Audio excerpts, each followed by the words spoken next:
for Robin Roberts.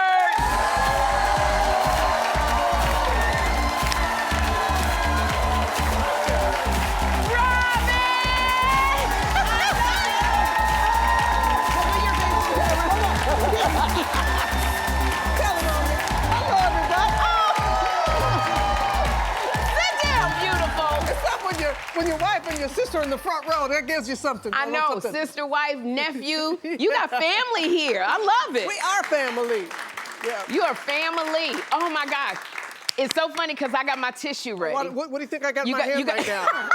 This one right here. I love you so much. It's just like you come and I cry because I love you. But I'm not the only one. You, Robin, you make so many people cry. How many people have you made cry in your career? See, what day is this, right? Well, It's Tuesday, it's already. You know what? We are so fortunate. You know that we are. Yes, that people we are. come and sit here and talk to you. They come to Good Morning America and talk to me. What a privilege it is to be in a position to help people share their story. Absolutely. And that's how I look at it. And vulnerability is a strength. It is not a weakness. It's not a weakness. Not and at just all. to be of, for me, it's like being of service. Exactly. And it's not about us. It's about what are we giving and what. And what's the first thing you want to do? You want to make people feel comfortable. And when you feel comfortable, you know this, when you feel comfortable, you start sharing things and things like that. And you get people to share things. People tell you stuff. See, Sherri, can we talk? Can we talk? Yes. Let me get some stuff out of Sherri. Exactly. Get that stuff out. No. And that's what I love about you. You are Thank that you. type of person. And I love it when you're having fun because I saw you and Amber at Gayle King's birthday party. Oh, we had a good time. Oh, we had a good time. You and Amber looked amazing. We found the dress code. Yeah, see, and here's the thing. The dress code was yellow. And It gold. was yellow and gold. Now, we wore our Gayle didn't even wear the right color. And it was her birthday. But you guys looked so good. Did you have a good time? I had a great time. But I wasn't doing like people do on the red carpet, trying to one up and see who's there. I was in the moment. Everybody there was so incredibly special because they know Gayle King. Gayle is special. And to know her is to love her. Absolutely. Did you have a good time? You know what I did? Yeah. And I stayed on the dance floor. Good. I said, well, you know what? I didn't smile, Gayle. I didn't smile, Robin, because I lost my side tooth. So I didn't smile. So Is that what I was wondering? You were wondering. Everybody was like, why didn't? Yeah, because I lost my side tooth. So I had to you see it now, Yes, but I left it at home. See, what had happened was I left. You see, now you done made me be vulnerable. You see this? You see what she does? You didn't know that. I wasn't even gonna say that. Oh no. Bring it out of you. Yeah, I love it. Like I said, when I saw you and Amber, and she's here in the audience today. Hey, Amber. Hey, sweet Amber. You and your lovely wife. Now, this is what y'all live What? apart during the week. For 3 days. What? Someone said what? I heard this. Yeah, Not everybody can do this. Not everybody can do it, but y'all, how's it working out living apart? Because of my early hours. You have to be really early. Yes, Yeah. and so it's only 3 days out of the week that we do that. And I was talking about this the other day on Good Morning America, and I got the looks from people, and we have been together for 20 years. 20 years. 20 years. Yeah. So it's working for us. I don't suggest it for everyone. Yeah. Because some people, if they can't keep your eye, but that should tell you something right there. If you don't, it's about trust. It's about trust and love, and I could not imagine. But it's kind of nice. She said the same thing. No, she would say the same thing. What's nice about it? Nice is about you keep your identity.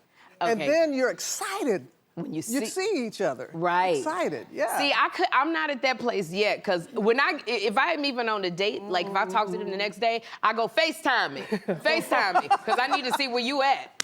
So see, that should tell you something right there. Yeah, tell you something right there. I need more therapy. That's what that tells me. No, not at all. But I love it because I think most people would love to do something like that, especially as we get older. I have heard from a lot of folks who say the same thing. Yeah, it's just like to be able to come together and you enjoy each other. Yeah. Now, I know that you love sports. Love it. Okay, so how does Amber work? When you love sports, is Amber into sports? Because you get loud. Yeah, I get real loud. Yeah, you because, get loud. Madison Keys was playing at the Australian Open, and with the time change, that match was on like at 3:30, 4 o'clock in the morning, Friday into Saturday morning. Yeah. And I was up, and I was shouting, and the neighbors and all that. Amber was sound asleep. She didn't hear she slept through the whole thing? No, yeah, slept through the whole thing. And then next morning, that morning, I said, she was like, who won? I'm like, you didn't hear me? But she tries to get me to watch some of her shows. Right. Which, so it's a do you trade-off. watch? Because it's a trade-off there. It is a trade-off. You know how, because isn't that how that is with you? Yeah, you got to trade off, because I'm not into sports, but I'll sit there and watch it. Do you shout? Do you say the wrong thing? I say the wrong thing because I'm always looking at their butts. So that that would be. The men don't want to hear all of that. Yeah, I'd have to worry about that with Amber. Just a joke. Just a joke. Amber's like, I think for Amber, you screaming is like puts her to sleep. It's like the rocking, like your voice just puts her to sleep. I do have that effect. Yeah, yes, yes. You do not. I'm going to tell you something. What are you going to tell me? What are you going to tell me? What are you going to tell me? I love you. I got to tell you, congratulations on I Will Survive, the Gloria Gaynor Story. Thank you. I'm so glad you're bringing this to the screen. It is perfectly time for Black History Month. Gloria Gaynor is such an icon. Isn't she? And Gloria Gaynor and Joaquina were here yesterday. And just watching Gloria Gaynor and her journey, I'm excited. What does she mean to you? What does her music mean to you? I will survive. I'm somebody who's gone through cancer twice, and I'm here by the grace of God. And it's not just surviving, but thriving. And I had the privilege of meeting this woman. I was asked to moderate a discussion with her when she was inducted. Her song, I Will Survive, in the Library of Congress in D.C. So I go there several years ago. And I'm talking to her, and I'm getting a lot out of her. And I'm like, people need to know more about her, how she has survived, what she has overcome, her anthem. And I saw her yesterday with Joaquina, and it was just so beautiful to see. And I'm just so grateful that now more people are going to know her entire story. Oh, this is absolutely amazing.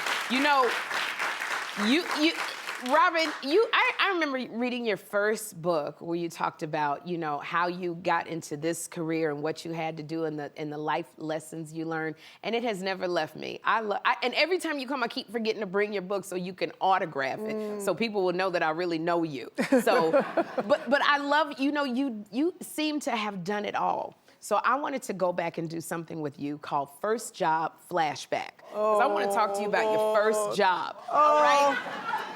So, Robin, you were a school bus driver. Yes, I was. Okay. I was a school bus driver.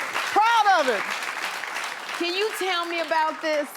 Okay, see, what happened was I was I was in Mississippi, senior in high school. And because I'm one of those babies that got born in November, I was always a little bit older in my class. I didn't get left back. I was just older, okay? Yes. So I turned a certain age when I was a senior in high school, so they would allow me to drive a school bus. They let you drive a school bus? When I was a senior in high school. Could you imagine a classmate? I used to love their expression. I'd open that door like that. They look at me like, I'll walk. I'm like, oh, you better get in this bus. You want to get to Pass High. But it taught me responsibility. Right. And I just really am appreciative. But they did, they don't have that program anymore about being a senior. I wonder why they don't have that program anymore. But it was a great first job. What was yours? My very first job, I was a candy striper. Not stripper, candy striper. At the hospital, in the older ward wing. And I would give water and just sit with the older people. And I would make them laugh. They just liked me coming around. Candy striper.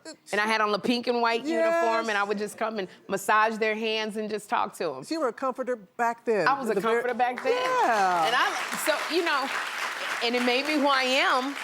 But it's like, I love the fact that you were a bus driver. I hate that they don't let you do it now and they stopped the program. I know.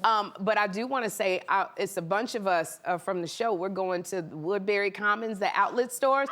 Would you drive us? I would be happy to drive your bus. Yeah. Girl, it's like 12 of us. Where's my hat? feel Where's like my hat? Where's my rapping, hat? okay? And you just get in that bus and we gonna all go to sleep. But, and Amber always teases me about, I won the driver's ed award in 10th grade. You did? I won the driver's ed award. What did you do? I just wanted, she said, stop. He said, you sound like a big nerd whenever They got a driver's ed award? Yes, Robin? 10th grade. And you won it in 10th grade? I did. Okay, anybody else need a ride? Let's go. You're in safe hands. Anybody else need to learn how to drive? That's Robin Roberts. Call her up. Yeah. All right, Robin, thank you so much for being here. Love you. Love you. Love you. I love you too. And I will survive. I will survive. I will survive. Hey! The Gloria Gaynor Story, it premieres Saturday night on Lifetime. We're gonna have a good time. We're gonna have a good time.